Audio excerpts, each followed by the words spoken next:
बिस्मिल्लाहिर्रहमानिर्रहीम। अस्सलाम वालेकुम students, this is your lecture number 11। Previous lectures में हम लोगों ने बूलियन अलजबरा के बारे में डिस्कशन की थी और हमने बूलियन एक्सप्रेशंस को सिंप्लीफाई करना सीखा था। हम लोग बूलियन अलजबरा को जब सॉल्व करते हैं तो हमें बूलियन लॉज को बार बार अप्लाई करना पड़ता है। लेकिन एक और मेथड भी है जिसके ज़रिए हम लोग बूलियन एक्सप्रेशंस को या लॉजिकल एक्सप्रेशंस को सिंप्लीफाई कर सकते हैं, जिसके लिए हम लोग के मैप का इस्तेमाल करेंगे। के मैप का मतलब होता है कॉर्नऑफ मैप, के फॉर कॉर्नऑफ। जैसे बोलियन एक मैथमेटिशियन था, इसी तरह कॉर्नऑफ भी एक मैथमेटिशियन था जिसने एक मेथड डिवाइस किया था जिसकी बेस के ऊपर हम लोग बोलियन एक्सप्रेशन को सिंप्लीफाई कर सकते हैं। लेकिन इस मेथड को समझने के लिए सबसे पहले आपको इस चीज़ का कॉन्सेप्ट होना चाहिए जो कि मिन टर्म और मैक्स टर्म है। तो आज के लेक्चर में हम लोग दो चीज़ें पढ़ेंगे जो कि बहुत आसान है। एक तो हम लोग डिमॉर्गन लॉ को डिस्कस करेंगे जो कि बहुत ज़्यादा आसान है, आपने अपने लोअर ग्रेड्स में डिमॉर्गन लॉ किसी और फॉर्म में ज़रूर पढ़ा होगा। और दूसरा हम लोग मिन टर्म और मैक्स टर्म का कॉन्सेप्ट आज थोड़ा सा क्लियर करेंगे कि मिन टर्म मैक्स टर्म क्या है और ये लिखी कैसे जाती हैं। याद रखिएगा कि अगर आपने के मैप समझना है तो आपको मिन टर्म और मैक्स टर्म का कॉन्सेप्ट समझ आना ज़रूरी है। तो इसलिए मैंने इस लेक्चर के अंदर इसका कॉन्सेप्ट डिस्कस किया ताकि जब हम लोग नेक्स्ट लेक्चर नंबर 12 के अंदर हम लोग के मैप बनाना सीखेंगे और उसके थ्रू सिंप्लीफिकेशन का प्रोसेस सीखेंगे तो हमें मिन टर्म मैक्स टर्म का कॉन्सेप्ट पहले से क्लियर हो। सबसे पहले तो हम डिस्कस कर लेते हैं डिमॉर्गन लॉ। डिमॉर्गन लॉ एक इंतहाई आसान कॉन्सेप्ट है। डिमॉर्गन लॉ ये स्टेट करता है कि जब आप किसी चीज़ का होल कॉम्प्लीमेंट लेते हैं, तो लेट अस सपोज कि मैं एक एग्जांपल कोट करता हूँ कि let us suppose that we have z is equal to a और b। ठीक है। डिमॉर्गन लॉ ये कहता है कि जब आप किसी चीज़ का होल कॉम्प्लीमेंट लें, सपोज करें कि मैं दोनों साइडों के ऊपर कॉम्प्लीमेंट ले लेता हूँ, मैं यहाँ पे z का भी कॉम्प्लीमेंट ले लेता हूँ और मैं यहाँ पे a और b का भी कॉम्प्लीमेंट ले लेता हूँ। जब मैं दोनों साइडों के ऊपर होल कॉम्प्लीमेंट लूँगा तो होगा क्या? डिमॉर्गन लॉ ये कहता है कि जब आप किसी चीज़ का होल कॉम्प्लीमेंट लेते हैं तो इंडिविजुअली कॉम्प्लीमेंट अप्लाई होते हैं। जैसे कि क्या होगा, क्योंकि लेफ्ट हैंड साइड पर तो सिर्फ z है तो हमारे पास z का कॉम्प्लीमेंट आ जाएगा। राइट हैंड साइड के ऊपर क्या होगा कि हमारे पास सबसे पहले तो कॉम्प्लीमेंट आएगा a का, ये और चेंज हो जाएगा एंड के अंदर और b के ऊपर भी कॉम्प्लीमेंट आ जाएगा। सो अगर मैं इस चीज़ को क्लियर करूं तो असल में होगा ये कि a के ऊपर कॉम्प्लीमेंट नहीं था तो a के ऊपर कॉम्प्लीमेंट आ गया, सिमिलरली b पे भी कॉम्प्लीमेंट नहीं था तो b पे भी कॉम्प्लीमेंट आ गया, और जो और ऑपरेशन है वो चेंज हो गया एंड ऑपरेशन में, एंड दैट्स इट। सो जिन टर्म्स के ऊपर या जिन वेरिएबल के ऊपर कॉम्प्लीमेंट नहीं होगा उनके ऊपर कॉम्प्लीमेंट आ जाएगा। अगर किसी वेरिएबल के ऊपर पहले से ही कॉम्प्लीमेंट मौजूद है तो वो चला जाएगा। अगर सपोज करें कि यहाँ लिखा हो a कॉम्प्लीमेंट और b, अगर मैं इसका होल कॉम्प्लीमेंट लूँ तो बेसिकली होगा क्या, a का कॉम्प्लीमेंट तो पहले से मौजूद है। ठीक है जी। तो मैं a का कॉम्प्लीमेंट जब दोबारा लूँगा तो आपको ये रूल भी पता है कि किसी चीज़ का डबल कॉम्प्लीमेंट ओरिजिनल वेरिएबल वापस आ जाता है, और b का कॉम्प्लीमेंट तो बल्कि इनफैक्ट मैं यहाँ एक मिस्टेक मैंने कर दी, ये जो और है ये चेंज हो जाएगा हमारे पास एंड के अंदर। ठीक है जी। और डबल कॉम्प्लीमेंट की वजह से वेरिएबल पीछे सिर्फ a रह जाएगा and b complement.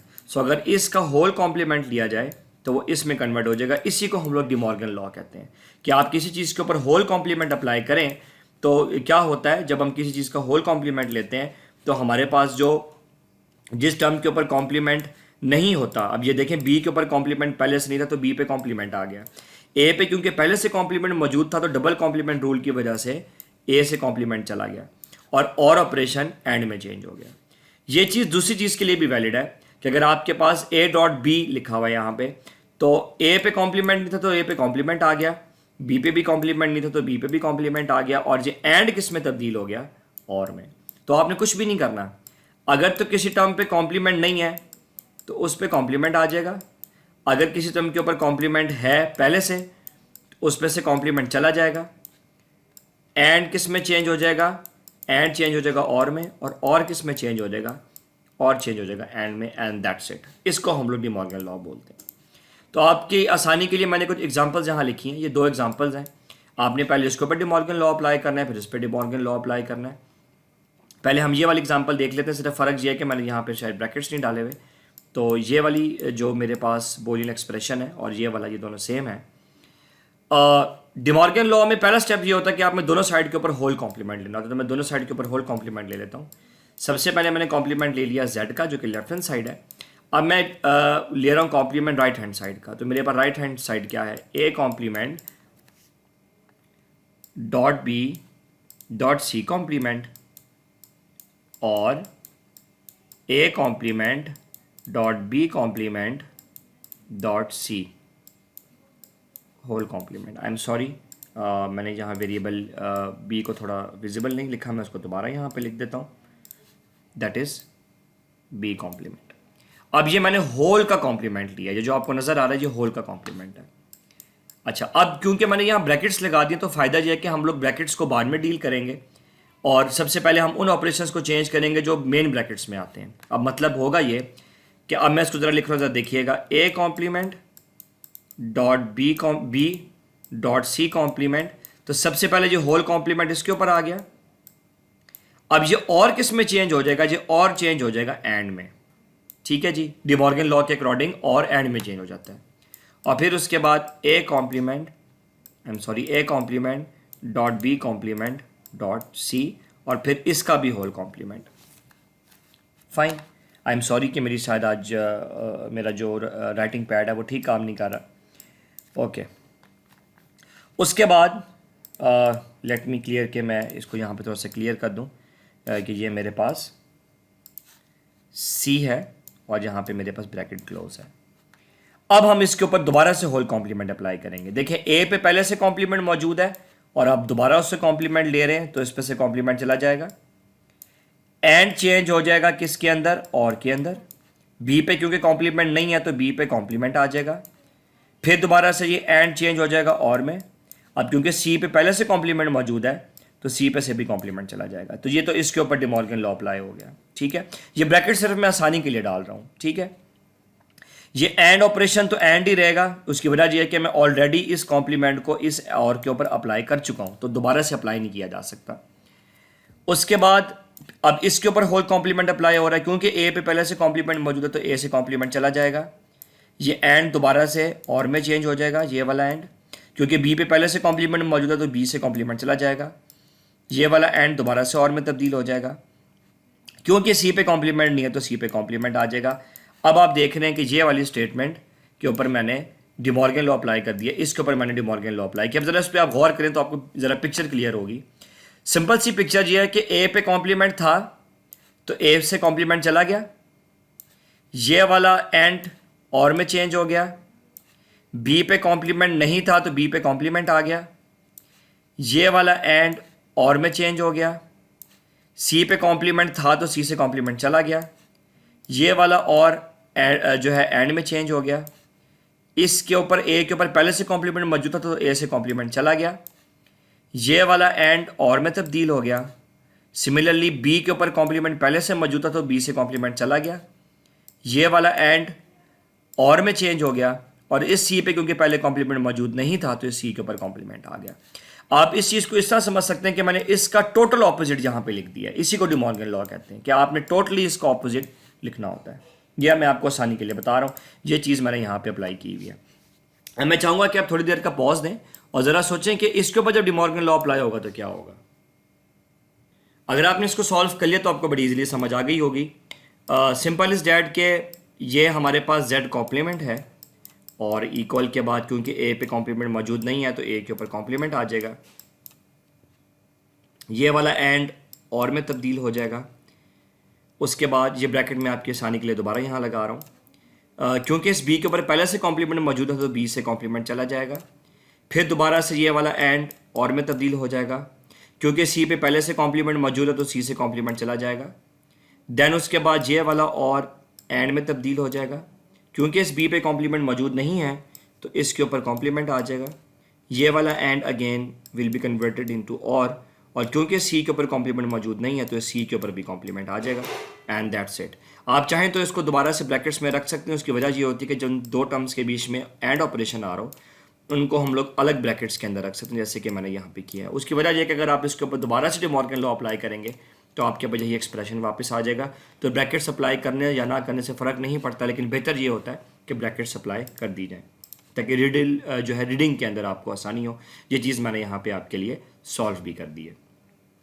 I think कि यहाँ पे जो है सी कॉम्प्लीमेंट दोबारा नहीं आएगा क्योंकि सी से कॉम्प्लीमेंट रिमूव हो जाएगा। मैं यहाँ से सी कॉम्प्लीमेंट को रिमूव कर देता हूँ and that's it, that was the solution.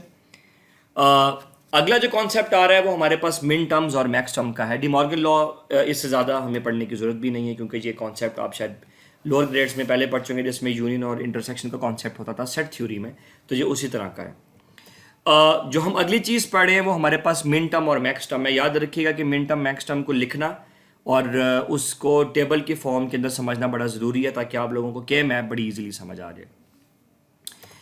मिन टर्म और मैक्स टर्म, सबसे पहले तो यहाँ पे डेफिनेशन लिखी हुई है कि मिन टर्म्स क्या चीज़ होती है। मिन टर्म हम लोग बोलते हैं कि ये सम ऑफ प्रोडक्ट होता है बेसिकली, इसको हम लोग SOP भी बोलते हैं। और जो मैक्स टर्म होती है ये POS या प्रोडक्ट ऑफ सम होती है। ये बात मैं यहाँ पे भी डिस्कस नहीं करना चाहता था क्योंकि वेरी फर्स्ट प्लेस पे आपको अभी मिन टर्म और मैक्स टर्म का कॉन्सेप्ट नहीं है। तो सबसे पहले तो मैं आपको सिखाता हूँ कि मिन टर्म और मैक्स टर्म हम लोग लिखते कैसे हैं।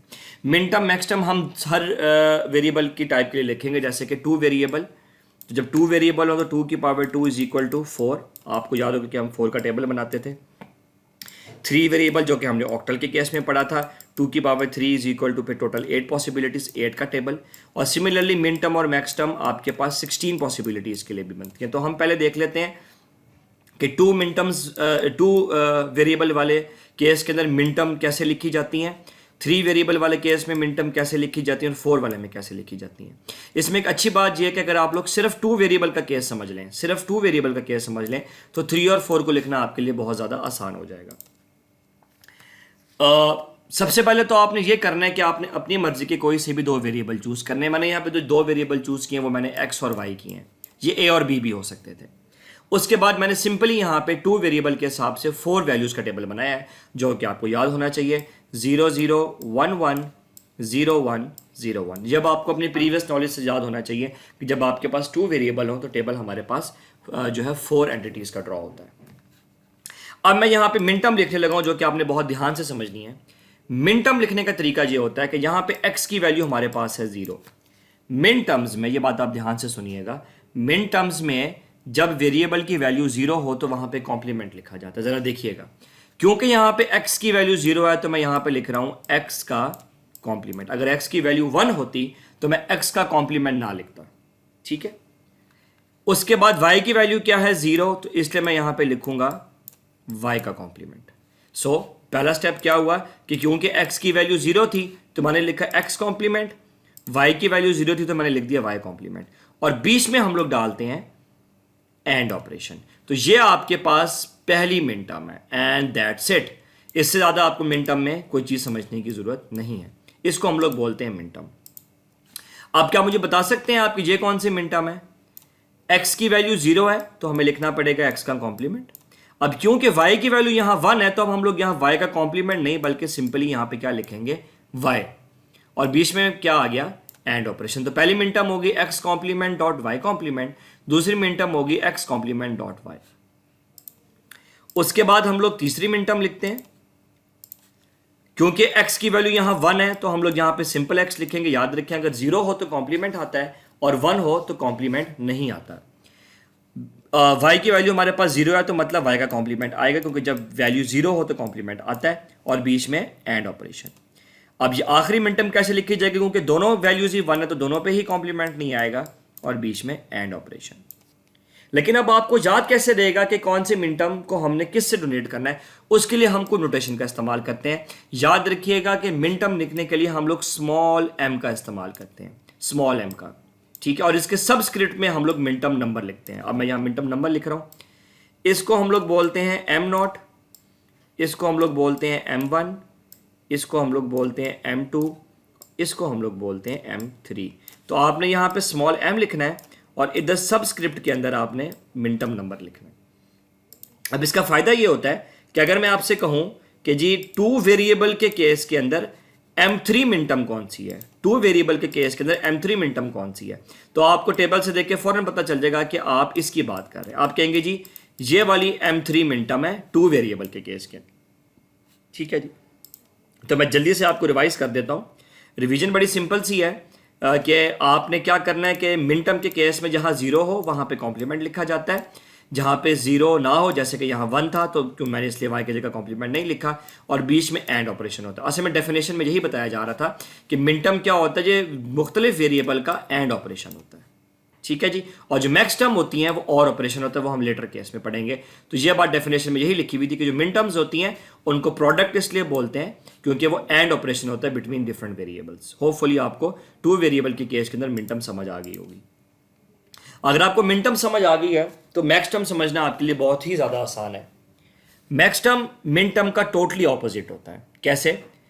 एक्स की वैल्यू यहाँ पे 0 है तो यहाँ पे कॉम्प्लीमेंट नहीं आएगा। याद रखिएगा कि मिन टर्म के केस में जब 0 था तो हमने कॉम्प्लीमेंट लगाया था, जबकि मैक्स टर्म इसका ऑपोजिट केस है। जब आपके पास 0 हो तो हम कॉम्प्लीमेंट नहीं लगाते।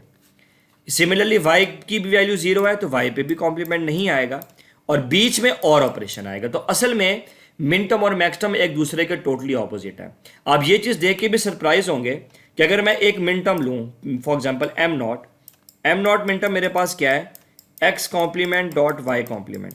अगर मैं इस होल का कॉम्प्लीमेंट लूँ, जैसे कि मैंने डिमॉर्गन लॉ भी अप्लाई किया था, तो होल के कॉम्प्लीमेंट में एक्स पे कॉम्प्लीमेंट होते चला जाएगा, एंड और में तब्दील हो जाएगा, और वाई पे भी कॉम्प्लीमेंट है तो वाई का कॉम्प्लीमेंट भी चला जाएगा। तो अगर आप एक मिन टर्म के ऊपर डिमॉर्गन लॉ लगाएं तो वो मैक्स टर्म बन जाती है, एंड दैट्स इट। कि अगर आप एक मिन टर्म के ऊपर डिमॉर्गन लॉ लगा लें तो वो क्या बन जाती है, मैक्स टर्म। तो यहाँ पे यही हो रहा है कि मैं मिन टर्म का टोटली ऑपोजिट ड्रिल कर रहा हूँ। ये बात आगे चल के दोबारा देख लेते हैं।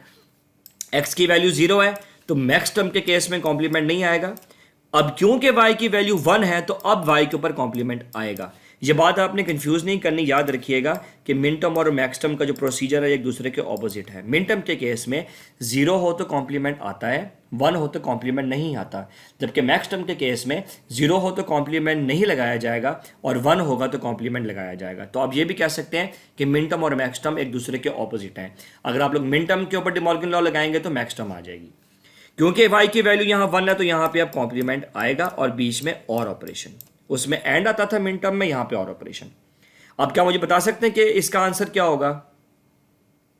क्योंकि x की वैल्यू 1 है तो अब कॉम्प्लीमेंट आएगा, y की वैल्यू 0 है तो कॉम्प्लीमेंट नहीं आएगा और बीच में और ऑपरेशन।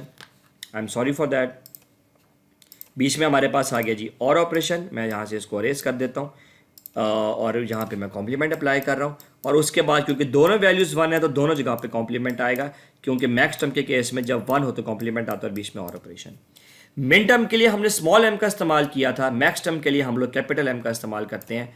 ये कैपिटल M मैंने यहाँ पे लिख दिया। याद रखिएगा कि हमेशा चाहे मिन टर्म हो चाहे मैक्स टर्म हो आपने 0 से स्टार्ट लेना होता है, 1 से नहीं। तो 0 1 2 3, ठीक है।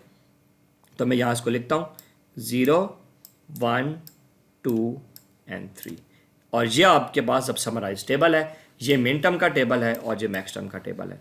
अगर आपको ये कॉन्सेप्ट समझ आ गया है तो अब आपके लिए 3 वेरिएबल और 4 वेरिएबल को भी बनाना कोई मुश्किल नहीं है। मैं चाहूँगा कि आप यहाँ भी वीडियो को थोड़ी देर का पॉज दें और अब जल्दी से रिवाइज करें कि मिन टर्म और मैक्स टर्म्स हमने कैसे लिखी हैं, और फिर हम लोग 3 वेरिएबल और 4 वेरिएबल का केस भी देखेंगे।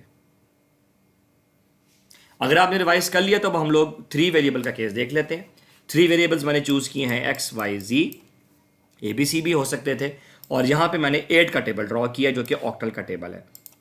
प्रोसेस बिल्कुल सिमिलर है, क्योंकि मिन टर्म का केस है तो हमारे पास x की वैल्यू 0 है तो x कॉम्प्लीमेंट, y की वैल्यू भी 0 है तो y कॉम्प्लीमेंट, z की वैल्यू भी 0 है तो z कॉम्प्लीमेंट, और बीच में एंड ऑपरेशन x और y के बीच में भी और y और z के बीच में भी। ठीक है जी, हमारे पास पहली मिन टर्म आ गई, इसको हम लोग लिखेंगे m नॉट। अगली मिन टर्म देखें, x की वैल्यू 0 तो x कॉम्प्लीमेंट, y की वैल्यू 0 तो y कॉम्प्लीमेंट, z की वैल्यू 1 तो सिंपल z, और बीच में एंड ऑपरेशन। ये मेरे पास आ गई मिन टर्म m1। अगर आप लोग यही प्रोसीजर फॉलो करें तो आपके पास ये वाली मिन टर्म्स आएंगी। अगर आप उसको एक दफ़ा समझेंगे तो आपको इजीली समझ आ जाएगा। अच्छा, आप लोगों के लिए एक और आसानी भी मैं यहाँ पैदा कर देता हूँ। आपको ये भी पता होगा कि ये ऑक्टल के अंदर ये 0 होता है, ये 1 2 3 4 5 6 एंड 7। तो अगर आपने मिन टर्म्स को याद रखना है तो इसके लिए आप वही वेट वाला मेथड भी लगा सकते हैं। मैं आपको ये बात इस तरह समझा देता हूँ कि सपोज करें मैं आपको कहता हूँ कि जी वेट मेथड के थ्रू मुझे बताएं M7 मिन टर्म कौन सी है। तो वेट मेथड क्या था ऑक्टल के केस में, 1 2 और 4। अगर आप रिकॉल करें मैंने आपको ये बात बताई थी, और 1 2 4 के अकॉर्डिंग हमारे पास 7 कैसे आएगा? 4 + 2 + 1, तो 3 1 का मतलब क्या होता है? 7। अब मिनटम यहां से आपको कैसे याद रहेगी? क्योंकि तीनों वैल्यूज 1 है, तो हमारे पास x पे भी कॉम्प्लीमेंट नहीं आएगा, y पे भी कॉम्प्लीमेंट नहीं आएगा और z पे भी कॉम्प्लीमेंट नहीं आएगा। तो मैंने टेबल को देखे बगैर ही M7 मिनटम लिख लिया। आप जाके टेबल से वेरीफाई भी कर सकते हैं। एक और एग्जांपल देता हूं, आपको मेरी बात मजीद क्लियर होगी। कि सपोज करें कि अगर मैं आपसे पूछूं कि M5 मिनटम कौन सी है, तो 5 कैसे लिखा जाता है 1 to 4 वाले मेथड से? 4 + 1। ठीक है जी, ये आपको रिकॉल करना पड़ेगा जो मैंने आपको ऑक्टल से जो है बाइनरी कन्वर्जन सिखाई थी, ये वो वाला मेथड है। तो 101 फाइन, और क्योंकि 101 है तो यहां से हम स्टार्ट करेंगे। ये x है तो क्योंकि x की वैल्यू 1 है तो इस पर कॉम्प्लीमेंट नहीं आएगा। ये y है क्योंकि 0 है तो यहाँ पे कॉम्प्लीमेंट आएगा। ये z है क्योंकि यहाँ पे 1 है तो यहाँ पे भी कॉम्प्लीमेंट नहीं आएगा। तो ये मेरे पास मिन टर्म बन गई M5 वाली, और ये मैंने बगैर टेबल देखे लिखी है। और याद रखिएगा कि ये नोटेशंस आपने हमेशा याद रखनी है। M5 मिन टर्म यही है 3 वेरिएबल के केस में, ये चेंज नहीं हो सकती। तो ये मैंने आपको डायरेक्ट मेथड बताया। आप चाहें तो टेबल का मेथड फॉलो कर लें, चाहे डायरेक्ट कर लें, आपकी मर्जी है।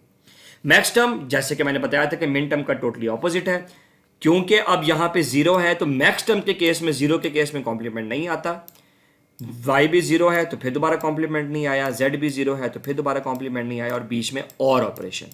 तो अगर आप लोग इसी टेबल का ऑपोजिट लिख लें, अगर आप लोग इसी का ऑपोजिट लिखते जाएं, तो आप ये देखेंगे कि अगर ये M1 मिन टर्म है तो M1 मैक्स टर्म इसका टोटली ऑपोजिट है। ठीक है, होपफुली आपको मैक्स टर्म भी इस यहाँ से इस वाले टेबल से समझ आ जाएगी। मैं एक और एग्जांपल दे देता हूँ। क्योंकि x की वैल्यू 1 है तो यहाँ पे x कॉम्प्लीमेंट आएगा, मैक्स टर्म के केस में कॉम्प्लीमेंट आता है। यहाँ पे z की वैल्यू 1 है तो z पे भी कॉम्प्लीमेंट आया। क्योंकि y की वैल्यू 0 है तो कॉम्प्लीमेंट नहीं आएगा, और बीच में और ऑपरेशन। और जहाँ पे मैंने कैपिटल M से मैक्स टर्म शो किया है, तो याद ये रखिएगा कि स्मॉल m से मिन टर्म शो की जाती है और कैपिटल M से मैक्स टर्म। सिमिलरली जो आपके पास हेक्साडेसिमल का केस होता था, जिसमें आप हेक्साडेसिमल का टेबल बनाते थे, जो मैंने 4 वेरिएबल के केस के अंदर मिन टर्म मैक्स टर्म लिखी हुई है। प्रोसेस अगेन सेम है, एक्स वाई जी डब्ल्यू हो चाहे ABCD हो, आपकी मर्जी है। फॉर एग्जांपल यहाँ पे x की वैल्यू 0 है तो मिन टर्म के केस में कॉम्प्लीमेंट आएगा, मैक्स टर्म के केस में कॉम्प्लीमेंट नहीं आएगा।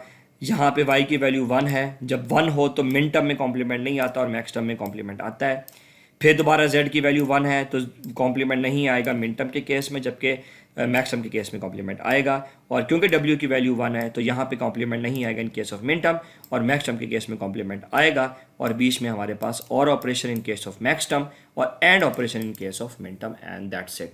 तो आपको ये चीज़ शायद आसान लगी हो, और इस लेक्चर में क्योंकि मैंने डिस्कस भी सिर्फ इसी को किया है, लेकिन याद रखिएगा कि इस लेक्चर में इसको डिस्कस करने का मकसद ये है कि नेक्स्ट लेक्चर में हम लोग अब के मैप स्टार्ट करेंगे। हमारा लेक्चर भी लेंथी होगा और हमें इसके अंदर जो है थोड़ी सी ध्यान भी करना पड़ेगा, क्योंकि अगर आप मिन टर्म मैक्स टर्म का कॉन्सेप्ट पिक नहीं करेंगे तो आपको के मैप समझने में मुश्किल होगी। And that was it, that was all about lecture number 11। We will meet in lecture number 12 इंशाल्लाह। Stay home, stay safe.